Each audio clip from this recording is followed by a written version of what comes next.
શું તમે ધોરણ 10 પાસ છો તો આ ભરતીની માહિતી તમારા માટે ખૂબ જ મહત્વની છે. તો મિત્રો, ઇન્ડિયન આર્મીની AOC ની ભરતી આવી ગઈ છે. ખાસ વાત એ છે કે 10મું પાસ, 12મું પાસ અને ગ્રેજ્યુએટ ઉમેદવારો માટે અલગ અલગ પોસ્ટ છે. પણ મિત્રો, કઈ પોસ્ટમાં કેટલી જગ્યા છે, તમારી ઉંમર કેટલી હોવી જોઈએ, ફિઝિકલ ટેસ્ટ છે કે નહીં, અને 18,000 રૂપિયાથી લઈને 92,300 સુધીનો પગાર કઈ પોસ્ટમાં મળશે, આ બધું જાણવા માટે વિડીયો છેલ્લે સુધી જોજો. કારણ કે આજે તમને army AOC group C recruitment 2026ની સંપૂર્ણ માહિતી એકદમ સરળ ભાષામાં આપવાનો છું. તો ચાલો શરૂ કરીએ. નમસ્કાર મિત્રો, એકવાર ફરીથી સ્વાગત છે તમારું આપણી YouTube ચેનલમાં. જો તમે ઇન્ડિયન આર્મીમાં સરકારી નોકરી મેળવવા માંગો છો તો આજની માહિતી તમારા માટે ખૂબ જ મહત્વપૂર્ણ છે. કારણ કે આર્મી ઓર્ડિનન્સ કોર્પ એટલે કે AOC દ્વારા ગ્રુપ C ની જગ્યાઓ માટે ભરતીની જાહેરાત કરી દેવામાં આવી છે. તો મિત્રો, આ વિડીયોમાં આપણે જાણીશું કુલ કેટલી જગ્યા છે,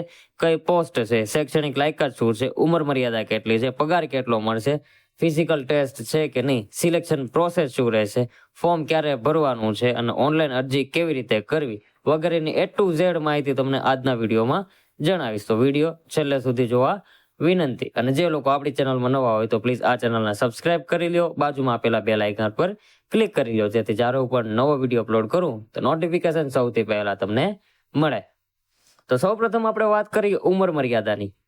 મોટા ભાગની ગ્રુપ C પોસ્ટ માટે ઉંમર 18 થી લઈને 25 વર્ષ રાખવામાં આવી છે, જ્યારે કેટલીક પોસ્ટ માટે મેક્સિમમ 27 વર્ષ સુધી રાખવામાં આવી છે. અને ઉંમરમાં જે છૂટછાટ છે એ સરકારશ્રીના નિયમ મુજબ લાગુ કરવામાં આવેલી છે. તો મિત્રો, સૌથી મહત્વની વાત એટલે સેલેરીની વાત કરું તો ટ્રેડમેન, મેટ અને MTS માટે પે સ્કેલ લેવલ 1 મુજબ પગાર છે. પે સ્કેલ લગભગ 18,000 થી લઈને 56,900 સુધી મળવાપાત્ર રહેશે. ફાયરમેન અને JOA માટે પે સ્કેલ લેવલ 2 મુજબ 19,900 થી 63,200 સુધી પે સ્કેલ રહેશે. અને મટીરિયલ આસિસ્ટન્ટ માટે પે સ્કેલ લેવલ 5 મુજબ રહેશે, જેમાં 29,200 થી 92,300 સુધીનું પે સ્કેલ રહેશે. આ ઉપરાંત સેન્ટ્રલ ગવર્મેન્ટના નિયમ પ્રમાણે જે ભથ્થાઓ મળતા હશે એ તમને અલગથી મળવાપાત્ર રહેશે. હવે ફિઝિકલ ટેસ્ટની વાત કરીએ. જો મિત્રો, તમે ફાયરમેન અથવા ટ્રેડમેન, મેટ જેવી પોસ્ટ માટે અરજી કરો છો તો ફિઝિકલ ટેસ્ટ અથવા ક્વોલિફાઇંગ ટેસ્ટ લાગુ પડી શકે છે. ફાયરમેન માટે દોડ, લાંબી કૂદ, વજન ઉઠાવવું વગેરે ફિઝિકલ સ્ટાન્ડર્ડ છે.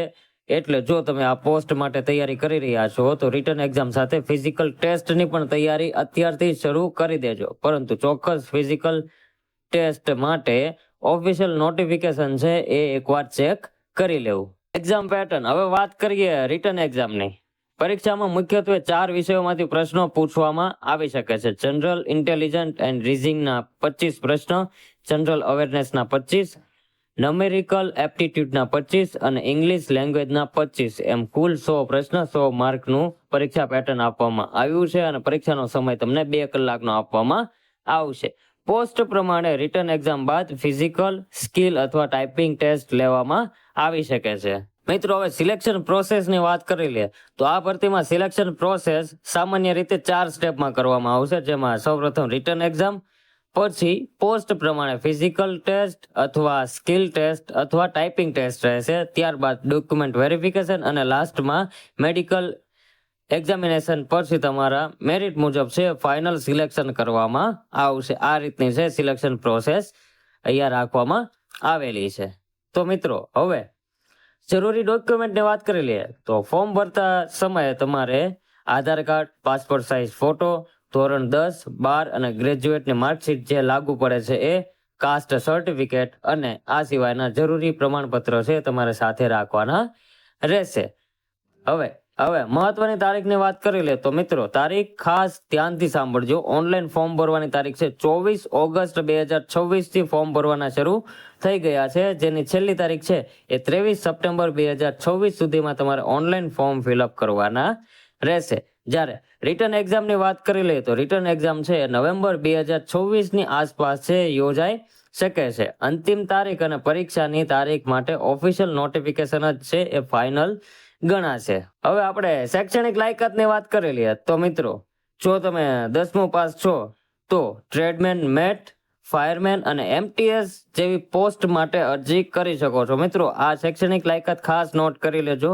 આગળ કઈ પોસ્ટમાં કેટલી જગ્યા છે હું તમને જણાવું છું. એ પહેલા, જો તમે ધોરણ 10મું પાસ છો તો ટ્રેડમેન મેટ, ફાયરમેન અને MTS જેવી પોસ્ટ માટે અરજી કરી શકો છો. જુનિયર ઓફિસ આસિસ્ટન્ટ માટે 12મું પાસ સાથે જરૂરી ટાઈપિંગ સ્કિલ હોવી જરૂરી છે.